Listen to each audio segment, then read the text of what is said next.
Hey everyone, and welcome to another video for the channel. Chinese motorcycles in 2026 are not what they used to be.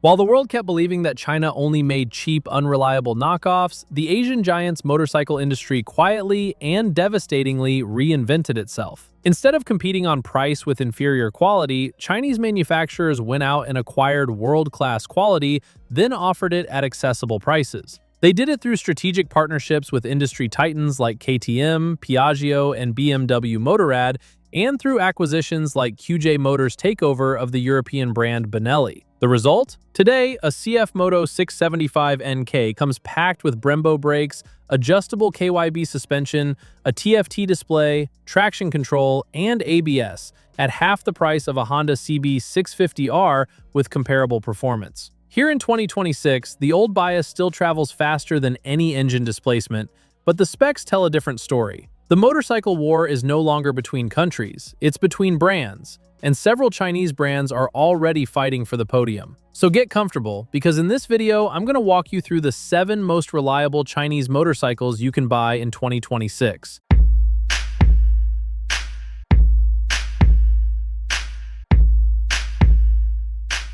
Let's start with something fundamental. Chinese motorcycles don't just make their mark at high displacement.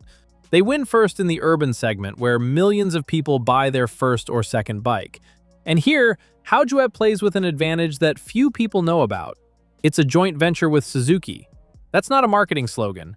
The Haojuet Suzuki Group has spent decades manufacturing motorcycles under the technical standards of the Japanese giant. The DR160 proves it.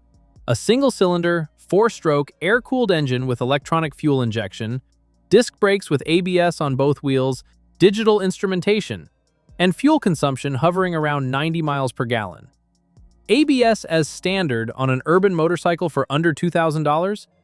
While some Japanese brands still offer ABS as a paid optional on their entry-level models, Haojuet includes it from the factory. That says everything. Zhongshan has over 40 years of history and more than 1 million motorcycles built every year. But what put this brand on the international map was a single name, the RX3, a 250 cubic centimeter adventure bike that a group of Canadian riders tested across thousands of miles on extreme routes through South America and Asia, and documented every mile of it on YouTube. The verdict was devastating. The bike took everything they threw at it. Single-cylinder, 4-stroke, liquid-cooled engine. And that last part matters because many bikes in its class still rely on air cooling. 6-speed gearbox, disc brakes with ABS, 19 and 17-inch wheels suited for both tarmac and unpaved roads, and a riding position clearly built for adventure touring. Its successor, the RX4, raised the bar with a 400 cubic centimeter engine, more electronic technology, and refined finish quality. Zhongshan also collaborated technically with Piaggio and Ricardo Engineering, which means their development didn't happen in a vacuum, but with European engineering as quiet backing. Let's be honest about something here. Benelli is an Italian brand founded in 1911. It has history, it has legacy, it has a European name. But since 2005, it has belonged to the Tianjiang Group, one of China's industrial giants. Does that make it worse? Let's look at the numbers. The TRK502X was, for several consecutive years, one of the best-selling trail bikes in Spain and Italy, 2 countries with a demanding motorcycle culture and a professional distribution network. Parallel twin, 4-stroke engine, electronic fuel injection, dual-channel ABS, spoke wheels in 19 and 17 inches, a center stand included as standard, and a riding position genuinely built for long-distance comfort. All of this at a price that, in many markets, runs 30 to 40% below a Honda Africa Twin or a BMW F750 GS. The TRK502X versus the Honda CB500X. Same displacement, similar power, similar ergonomics. The Benelli. Stronger brake bite, center stand included, lower price tag. Honda's only real argument? 40 years more of reputation. Fair enough. But how much are you willing to pay for a badge? If CF Moto is the brand that wins you over with data, Zante is the one that wins you over with your eyes. And in the world of motorcycles, that difference matters. Zante belongs to the Taiyo Motorcycle Group, and for years they've committed to a clear philosophy. Futuristic design, top-tier technology, upper mid-range pricing. The Zante 703F is a silent bomb. A sport touring machine with lines that look like a concept for an electric motorcycle from the year 2040. Keyless ignition, slipper clutch, Bosch ABS, high-resolution TFT display, smartphone connectivity, 699 cubic centimeters for under 7,000 euros. A bike that steps into the ring against the Triumph Trident and the MV Agusta. A three-cylinder engine isn't just a mechanical configuration, it's a sonic philosophy. The Triple has that distinctive growl sitting right between the raw torque of a twin and the surgical precision of an inline-4. And Zante delivers it inside a naked bike that looks like it escaped from a science fiction video game.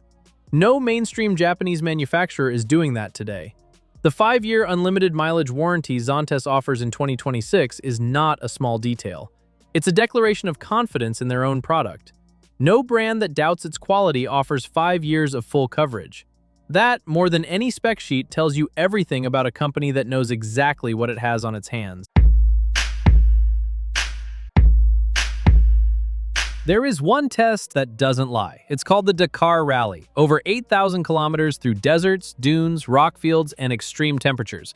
Week after week, without mercy. If a motorcycle survives the Dakar, it survives anything. And Cove, the Chinese brand, has been competing there for years. With results. The Cove 800X Rally is, technically speaking, a rational beast. A parallel twin 799 cubic centimeter engine producing 95 horsepower, a dry weight of just 165 kilograms, a figure no European trail bike of similar displacement can match. Fully adjustable Öhlins suspension, 4-piston Brembo brakes, traction control, riding modes, and a geometry engineered to switch between tarmac and dirt without compromise. The BMW F800 GS weighs 229 kilograms, the KTM 790 Adventure 189, the Cove 800X 165, with similar or greater power. Do you know what 40 fewer kilograms means on an adventure bike? It means that when you go down on a dirt track, and you will go down, you can pick it back up yourself. That is real freedom. The 450 Rally, its full competition sibling, has been homologated for the Dakar and has finished complete races. It runs Brembo, Bosch, and WP suspension components. This is not a motorcycle inspired by racing. It is literally a racing motorcycle with a license plate. And in 2026, that comes with a Chinese logo.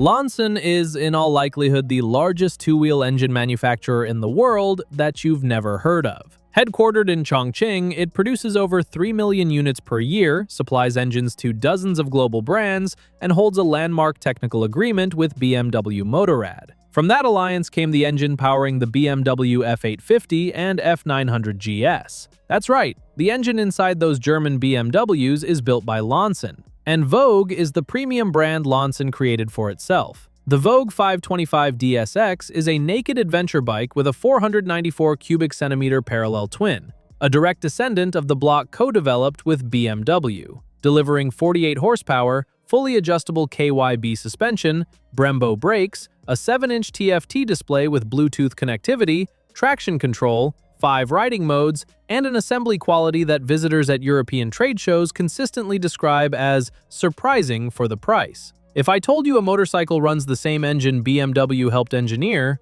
would you buy it? Now imagine that motorcycle costs half the price of the BMW. That is Vogue, not a copy, the source. In 2024, Vogue was the best-selling Chinese manufacturer in Spain, with over 9,300 units registered. Not in China, in Spain. In a demanding European market, backed by professional dealers and maintained by established workshops. The 300DS and its Rally variant, both entry-level dual sport models, have become the go-to choice for riders across emerging markets. If Lanson puts its full engineering weight behind Vogue, this brand's ceiling doesn't exist yet.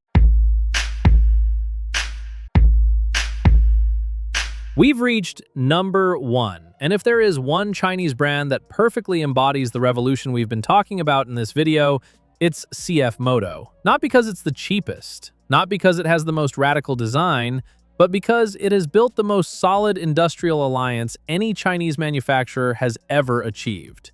A strategic partnership with KTM, the most decorated European manufacturer in competition over the last decade. That alliance is not cosmetic. KTM and CF Moto co-develop engines, share platforms, and create R&D synergies that benefit both sides. The result in 2026 is the CF Moto 1000 MTX, a 946 cubic centimeters parallel twin delivering 111 horsepower and 105 newton-meters of torque, with over 100,000 kilometers of documented testing before it ever reached a showroom. Bosch MSE 9.0 fuel injection, fully adjustable KYB suspension, Brembo brakes, 6-axis Bosch IMU, 5 riding modes, 8-inch touchscreen, cornering ABS, dynamic traction control, Pirelli Scorpion Rally STR tires as standard. An estimated range of 450 kilometers, dry weight of 200 kilograms. Take that spec sheet and cover the logo. Hand it to any experienced rider. They'll say, BMW, KTM, Triumph, maybe Ducati on a generous day. When you tell them it's CF Moto and that it costs between 35 and 50% less than any of those brands, the conversation changes forever. But CF Moto doesn't live on high displacement alone. The 450 SR is a pure 449 cubic centimeter sport bike with 50 horsepower, circuit-derived aerodynamics, fully adjustable suspension, and a riding position that doesn't forgive mistakes. The 800 MT is a mid-size trail bike that, across multiple European comparison tests, has beaten the Honda Africa Twin, the Yamaha Tenere 700, and the KTM 790 Adventure. Not in top speed, but in the metric that actually matters to most buyers. What do I get for every euro or every dollar I hand over? CF Moto also leads in international service infrastructure. Across Latin America, Spain, and key emerging markets, its dealer network grew by more than 40% between 2022 and 2025. Parts arrive, mechanics know the bikes, warranties are honored. The historic fear of every Chinese motorcycle buyer, being stranded without technical support, is disappearing in real time. CF Moto is, in 2026, not the best Chinese motorcycle. It is simply a good motorcycle that happens to be Chinese. The motorcycling landscape of 2026 looks nothing like it did a decade ago. The traditional debate between Japanese and European bikes, reliability versus passion, reasonable pricing versus luxury, has been interrupted by Chinese brands that didn't arrive asking for permission. They arrived to rewrite the rules. CF Moto, Vogue, Cove, Zantes, Benelli QJ, Zhongshan, and Haojue now come fitted with Brembo brakes, KYB and Olin suspension, Bosch electronics, and Pirelli tires. Backed by strategic alliances with KTM, BMW, and Suzuki. They are not the future, they are the present. This doesn't mean a Ducati or a Honda Goldwing has become obsolete. Their history, soul, and extreme engineering remain in a class of their own. But in the segment where 90% of motorcycle buyers actually shop, urban commuters, mid-displacement trail bikes, nakeds, adventure tourers, the competitive advantage held by Japan and Europe is shrinking at speed. The question is no longer whether Chinese motorcycles are good. The market answers that with millions of units sold and double-digit growth year after year. The real question is how much of a recognized brand's price tag is engineering, and how much is logo? Dismissing a Chinese motorcycle in 2026 without checking its specs isn't caution, it's prejudice. And prejudice, in motorcycles as in life, is always the most expensive mistake you can make. As always, if you enjoyed this video, leave a like, drop a comment, share it with a fellow rider, and subscribe to the channel. Ride safe, and we'll see you in the next one.